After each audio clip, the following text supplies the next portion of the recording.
Bienvenidos a la primera formación en asanas aplicados a cada patología. Mi nombre es Aníbal Yaroski, soy kinesiólogo, especialista en RPG y osteópata. Hola, ¿cómo están? Mi nombre es Paula Rodríguez, yo soy profesora de yoga hace muchos años aquí en Más Yoga, en la formación de los profesorados en primer año y en segundo año de yoga terapia. Hace muchos años que practico yoga y también vengo desde otras disciplinas, que es donde nos conocimos con Aníbal, desde la eutonía, Feldenkrais, donde compartíamos la misma maestra, y desde ese momento, bueno, empezamos a andar este camino juntos. Bien, vamos a procurar que a lo largo de esta formación, que va a durar 12 semanas, donde van a tener cada semana subido un video nuevo sobre una temática de columna, porque esta es una formación centrada en columna que vamos a tener cada 15 días chats presenciales donde vamos a estar Paula y yo contestando dudas. Los que puedan estar en vivo van a poder enviarnos sus preguntas y si no va a quedar grabado, entonces los que no puedan estar en ese momento lo van a poder ver. La idea es que al final de nuestra formación tengan mucho más conocimiento sobre lesiones de columna, puedan entender qué va a pasar en cada tejido con cada asana y puedan elegir con más precisión cómo ayudar a sus alumnos. No solamente aquellos que tienen lesiones, sino aquellos que han tenido lesiones y tienen la práctica del yoga como una parte de su rehabilitación y de su cuidado, es que tengamos la certeza de que no los vamos a lastimar y de que vamos a ayudar en su rehabilitación.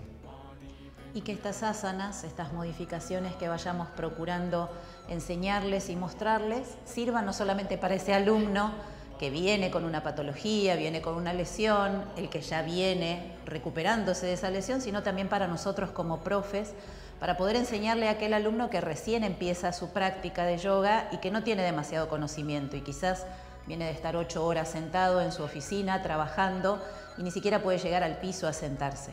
La idea es que cuando venga un alumno y nos diga tengo una espondilolistesis L3, L4, tengamos una imagen mental en la cabeza de qué es lo que le pasa a ese alumno, tengamos una imagen de qué tejido está siendo lastimado y un par de preguntas para hacerle y definir hacia dónde orientar nuestra clase. La idea es que no nos asustemos. Yo siempre hago el comentario de que hay profesores temerosos y temerarios. Aquel que cuando viene un alumno con una lesión rara, con un nombre difícil, lo pone en un costado del salón a mover el piecito porque le da miedo lastimarlo. Y aquel temerario, el que dice, no, yo te voy a curar, yo te voy a salvar, se tira encima a sonarle la espalda. Ni temerosos ni temerarios. Nosotros buscamos profesores informados. Estamos dentro de una formación en yoga terapia y nuestra idea es que nuestros alumnos cada vez se rehabiliten mejor, tengan más cuidados y se sientan más seguros en nuestra clase y sientan también que su profesor está informado, que sabe lo que tiene y que sabe cómo cuidarlo. Esa es la idea de todos los ejercicios que vamos a proponerles. Algunos no necesariamente están relacionados con la práctica de yoga, son ejercicios que yo tomo de los años de formación de eutonía, de Feldenkrais, en donde sirven para hacer un pasaje del dolor. El alumno que llega molesto, dolorido y que quizás ni siquiera todavía tiene un diagnóstico médico de qué tiene realmente en su columna, con estos ejercicios pueda por lo menos pasar ese instante de dolor, tomarlo como un recurso para su vida cotidiana y para la práctica. Y que incluso nos sirva a nosotros como profes, cuando luego de dar varias clases sentimos que todo lo que mostramos fue siempre con el lado derecho del cuerpo y queda dolorido, molesto. Y estos ejercicios también nos sirven a nosotros, algo que yo aplico para mi cotidianeidad, no solamente como profe, sino también llegar a mi casa me tiro un ratito en el piso, agarro una caña de bambú para aliviar mi columna, poder al día siguiente dar una clase como a mí me gusta. Yo como kinesiólogo y osteópata mando muchos alumnos a realizar una práctica de yoga y muchas veces los mando con patologías complejas y me gusta saber que el profesor que lo va a recibir va a estar informado, no lo va a lastimar, nos vamos a comunicar y vamos a tener un lenguaje en común que va a ser fácil transmitirle qué dirección hay que privilegiar en determinado alumno, qué dirección hay que evitar, qué tipo de movimiento, si puede ir a un final de rango en extensión y se puede quedar o solamente puede pasar. ¿Qué lo favorece? ¿Qué lo perjudica? Es algo muy importante para yo estar tranquilo que puedo mandar un alumno en una clase. ¿No es cierto, Paula? Sí. Le mando muchos alumnos a Paula bastante complejos. Sí, yo recibo unos cuantos y la verdad es que los ejercicios funcionan. Las modificaciones sirven. Siempre hay una parte también del alumno que tiene que cumplir su rol y su obligación, su responsabilidad de ser precavido en los ejercicios de la manera en que nosotros los vamos a mostrar y se los vamos a enseñar y no querer hacer todo de una primera clase. Hay que ser paciente, ser constante, ser perseverante, que a veces es muy difícil este don de la paciencia. Sí, pero es mucho más fácil de llevar si el profesor que tenemos delante está bien formado y nos transmite serenidad, que sabe para dónde vamos. Sí. Así que bueno, vamos a arrancar esta primera clase. Bienvenidos, espero que lo disfrutemos, que nos sintamos en contacto y probablemente más adelante nos encontremos cara a cara algún día y podamos practicar juntos. Bienvenidos. Bienvenidos.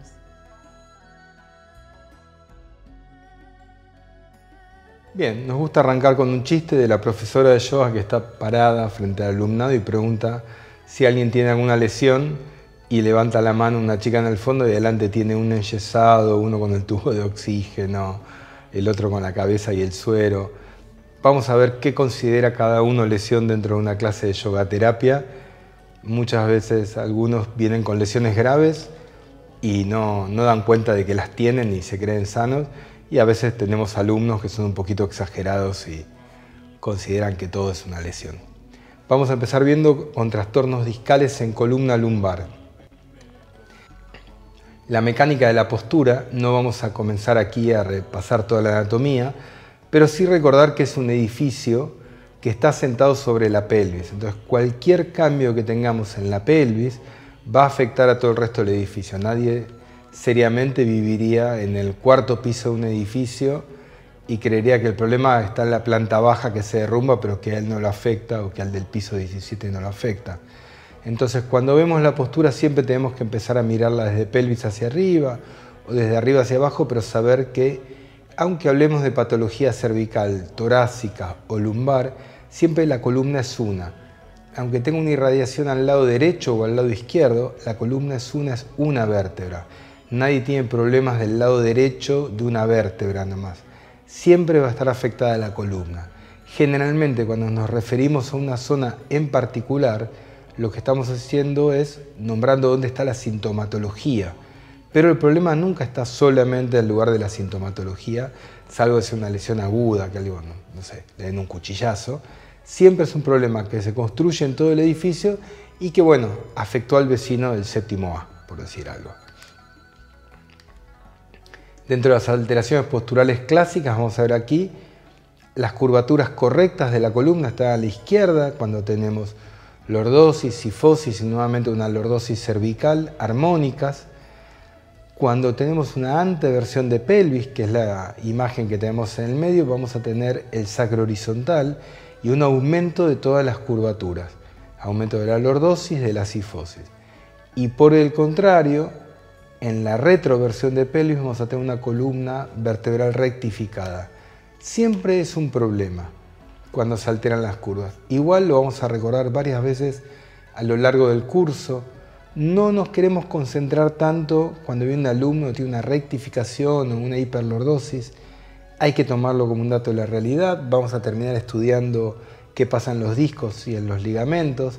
Pero el verdadero dato de la realidad es qué le pasa a ese alumno cuando se mueve. Siempre decimos lo mismo. Esta imagen de una radiografía de perfil, bueno, esto es un dibujo, pero una radiografía de perfil o de frente, es una foto que le tomaron a ese paciente en ese momento de su vida, que tampoco tenemos muy en claro el técnico radiólogo cómo lo acomodó. si lo puso más derechito, torcido, si justo pasó algo y torció la cabeza. Nosotros, esto es un dato de la realidad, pero el dato principal es qué movilidad tiene ese alumno. ¿Qué pasa en los discos intervertebrales? Después de la semana les vamos a acercar un video para que profundicen sobre esto, pero tenemos arriba a la izquierda el efecto de elongación o tracción sobre el disco, por ejemplo si nos colgamos cabeza abajo en un columpio de inversión. En reposo está el disco equiparado en sus fuerzas y en compresión el disco está siendo comprimido y empieza a expulsar el anillo fibroso hacia los costados por la compresión del núcleo pulposo. Dentro de esta formación vamos a tener muchos alumnos que ya han hecho nuestra formación de anatomía, fisiología y biomecánica anterior y alumnos nuevos que se han sumado.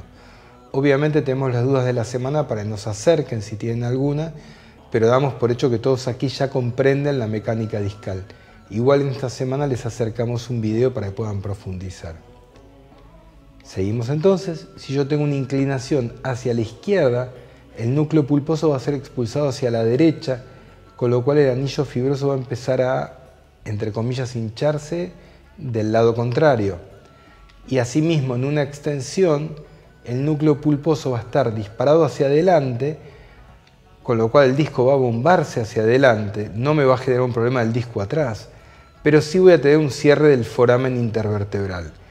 Al contrario, en flexión, cuando la persona se agacha, el foramen intervertebral se ve liberado si hay un atrapamiento nervioso, pero el nervio es bombeado hacia atrás y va a tratar de ocupar un espacio vacío ahí. Eso si todo anda bien. Si todo no anda bien, empieza a dejar de andar este funcionamiento. Tenemos una imagen aquí de una resonancia donde vemos todos discos en blanco, los discos intervertebrales. Es una resonancia en el estilo T2, quiere decir que el líquido se ve blanco. Y ya vemos el penúltimo disco gris, lo que se llama disco gris o disco negro. ¿Qué quiere decir esto? Que el disco está deshidratado, que tiene menos cantidad de líquido. Y entonces recordamos el núcleo pulposo que está lleno de líquido, que tiene un efecto de bombita de agua que amortigua la presión recibida de arriba y nos damos cuenta que ese disco no está en buena salud y además vemos que está bombado hacia atrás.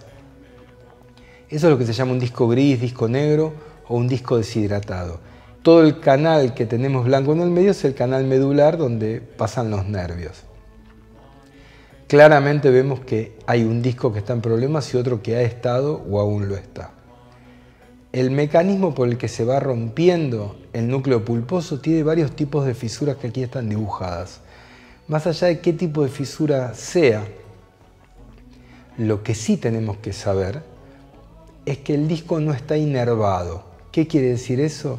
No tiene nervios, sino cada vez que saltamos, el disco se comprime, se comprimiría un nervio y estaríamos en problemas. El disco solo está inervado en su capa más superficial. Por eso el mecanismo de la lesión discal es silente. O sea, la persona se va rompiendo el disco y no tiene noticias. Y de golpe nos relata que un día se agachó y se quedó duro y bloqueado. Esto es como el paciente que entra con las coronarias tapadas, con un infarto, y es como si creyera que la última mala noticia que le dio es la que le tapó las coronarias. No, por el contrario, las arterias coronarias del corazón se fueron tapando, y el corazón venía zafando medianamente. En un momento recibió una mala noticia o hizo un esfuerzo y el corazón se paró y entró en un pequeño infarto. Lo mismo pasa con el disco. Nadie se rompe un disco al agacharse de golpe. Lo que pasa es como si fuera la última gota que rebalsa el vaso y de golpe llega y se entera el tejido más periférico del anillo fibroso, que es el que está inervado, y ahí se abre la gran caja de Pandora de todos los males del mundo. Pero en realidad este alumno se venía rompiendo hace rato con malas posturas y una mala mecánica. Aquí vemos una imagen, sobre la derecha la flecha nos señala una protrusión y vemos que en la salida del nervio hacia la izquierda se ve blanco y limpio y hacia la derecha tenemos en la flecha la compresión del nervio. Vemos que ya el tejido blanco está interrumpido y hay una compresión neural por una protrusión del núcleo pulposo y del anillo fibroso. O sea, el disco está entrando al lugar por donde sale el nervio y seguro este alumno va a tener una irradiación, va a tener adormecida la pierna, va a tener algún síntoma también. Aprovechamos y vemos en esta resonancia también las carillas articulares, que son estas dos que están acá, que están muy resaltadas y probablemente tengan artrosis, probablemente no, seguramente tienen un grado de artrosis interfacetaria. Eso nos muestra una resonancia que también hay sufrimiento ahí. Es una columna que viene con problemas hace rato. Esta es una imagen donde el anillo fibroso perdió completamente su integridad y el núcleo pulposo su forma esférica. Por eso vemos la deformidad, como el líquido se fue yendo para donde pudo, parte para atrás, parte para un costado y parte para adelante. Y ahí está señalado para dónde quiere salir hacia el canal medular. En el resto de la imagen vemos la apófisis espinosa yendo hacia abajo y las dos carillas articulares. Esta es una imagen que me gusta mucho de una discografía. Es un procedimiento muy doloroso que prácticamente no se hace, es un procedimiento diagnóstico. Pero vemos arriba en el disco en negro el núcleo pulposo, que vemos que es una pelotita bastante esférica, bastante conservada, y fíjense cómo marca la distancia entre la vértebra superior e inferior. En cambio, la imagen de abajo parece que fue aplastada, ya perdió su forma esférica, está siendo deformada, está saliendo hacia atrás. La flecha señala hacia donde se está perdiendo el líquido del núcleo pulposo y la línea que ven entrar atrás es la aguja de la discografía. Es un procedimiento bastante invasivo. Pero si miran, en el espacio intervertebral inferior van a ver que hay menos altura, que en el espacio de arriba la indemnidad del núcleo pulposo permite la separación entre las vértebras. No se olviden que es líquido y que el líquido no se puede comprimir, entonces realmente funciona como amortiguador de esas vértebras. En cambio, si se fijan en el espacio inferior, ya se perdió esa altura y el fenómeno de amortiguación ya entró en degeneración completa. Ese es un disco que ya está trayendo problemas al alumno. Y aquí vemos un tema bastante polémico, que es el de la nomenclatura. Van a ver que hay alumnos que van a ver un médico y el médico les dice tiene hernia de disco, y el mismo alumno va a otro médico y le dice no, no es una hernia de disco, es una protrusión.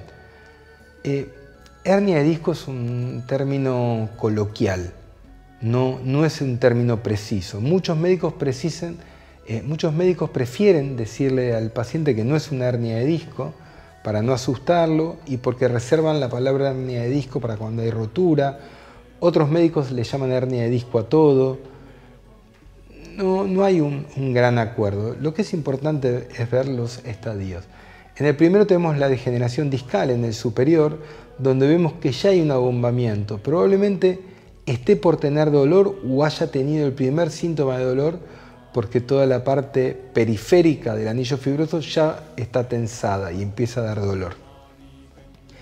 Este es un alumno que probablemente tenga unas lumbalgias a repetición cuando está mucho sentado, pero que se le van pasando. En el caso de abajo tenemos un prolapso o protrusión, en realidad sería la traducción al español, es lo que llamamos la protrusión. Todavía hay indemnidad de la pared del anillo fibroso, pero este puede ser el que más dolor dé, sea la protrusión. A veces las protrusiones, que no son lesiones tan grandes, nos traen alumnos y pacientes muertos de dolor.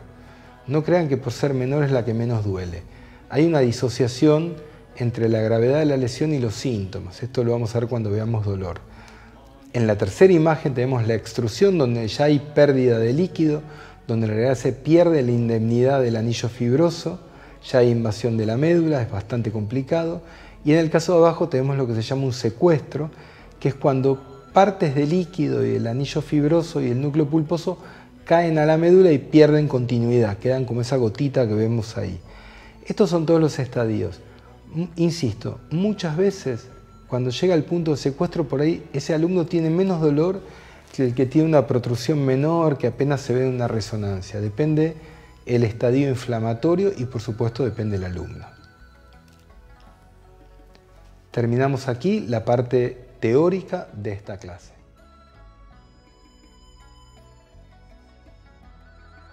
Bien, comenzamos en esta parte práctica con el ejercicio de la caña de bambú. Esta caña la vamos a colocar en nuestro alumno, al costado de la columna, siempre teniendo en cuenta que hay un espacio entre la columna vertebral y el omóplato a donde va a ir colocada la caña, para que no toque justamente las vértebras. Y llegado el caso de que moleste mucho en esta parte donde está el sacro, donde el hueso obviamente es un poquito más prominente, una pequeña diagonal hacia afuera que vaya más hacia la masa glútea más que hacia el sacro. Ahora le pedimos a Yami que se acueste. Eso. Buscar flexionar las piernas, apoya bien las plantas.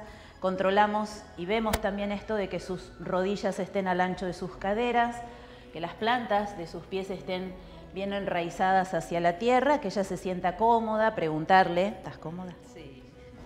Preguntarle si está todo bien, si siente ahí esa comodidad en el movimiento y buscamos este mismo trabajo de percibir, ahí baja, ahí está, dónde va la caña, cuidando de que sobresalga un poco por el cuello, pero que no toque la cabeza. Ahí relaja el brazo.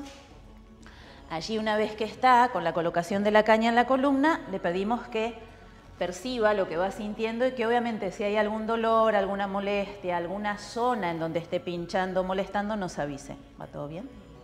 Eleva, zona lumbar, dorsal, hasta quizás ese punto en donde estaría acá en la zona entre el omóplato y la columna, en la zona dorsal, para que descargue ese peso. Y luego al exhalar baja de la misma manera, vértebra a vértebra.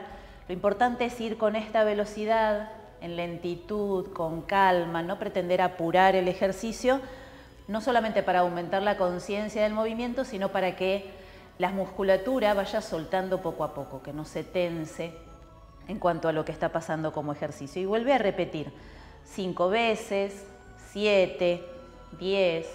Luego, cuando el alumno se acostumbra, es muy interesante en este movimiento el tratar de coordinarlo, el despegar la columna con la inhalación y el bajar vértebra a vértebra la columna con la exhalación. Observar allí el movimiento, percibirlo, ver cómo se va sintiendo, observar. Es importante ver también en el rostro de la persona si aparece algún pequeño rictus, en donde signifique que algo le está doliendo, algo le está molestando, obviamente para preguntarle si va todo bien. Luego de que hizo todas esas repeticiones, le pedimos al alumno que saque la caña y que se tome un momento de observación. Extiende las piernas, que perciba, que observe cómo se siente un lado y el otro. Y nosotros también es importante que veamos dónde están las diferencias de lo que fue sucediendo en el cuerpo. Quizás aparece una cadera en una distinta dirección de la otra, las rótulas se ven de distinta manera, una pierna va a quedar más larga que la otra e incluso en algunas personas con mucha más práctica de esto se suele ver que la respiración hacia un lado y hacia el otro en el cuerpo modifica, el rostro se alarga, se alivia también la tensión del rostro e incluso en algunas personas se puede llegar a ver hasta que cambia el color de la piel en ese lado. Y luego le pedimos volver a flexionar las piernas, apoya las plantas y se repite hacia el otro lado, colocando nuevamente la caña, ayudando. Ahí vuelve. Eso. Y se repite nuevamente la misma cantidad hacia el otro lado, 5, 7, 10 veces.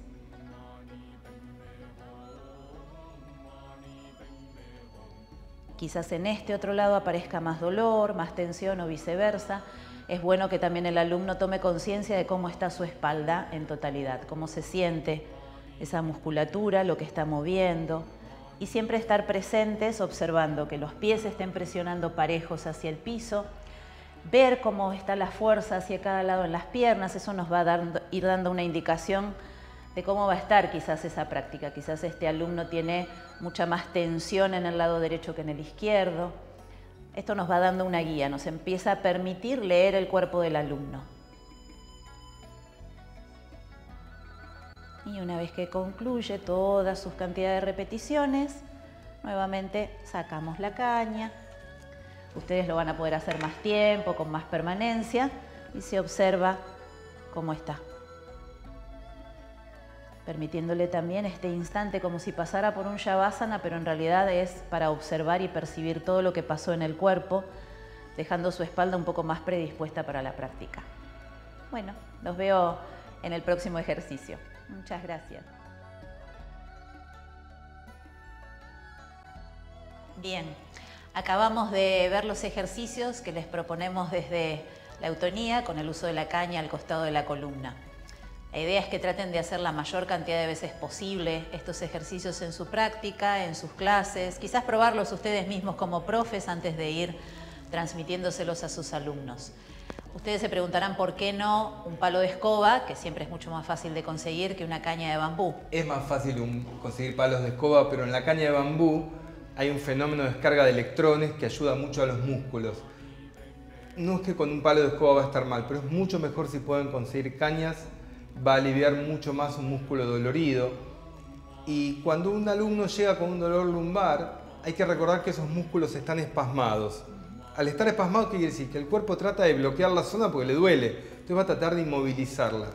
Al inmovilizar va a levantar el tono de los músculos superficiales y esto hace que tenga mala irrigación, pues las arterias son las mangueritas muy chiquititas que si un músculo está apretado irrigan mal, entonces llega poca sangre con oxígeno y hay un pobre barrido de sustancias del dolor, sustancias ácidas. Entonces cuando nosotros ponemos las cañas, mejoramos la irrigación, mejoramos la movilidad articular, alivia el dolor en la zona y se empieza a desbloquear. Es importante también recordar trabajar de un lado, sacar la caña y en lo posible con ojos cerrados que sienta la diferencia con el otro, porque también el alumno va a registrar de vuelta la zona, es como que le entra información nueva y va a comprender el beneficio del ejercicio.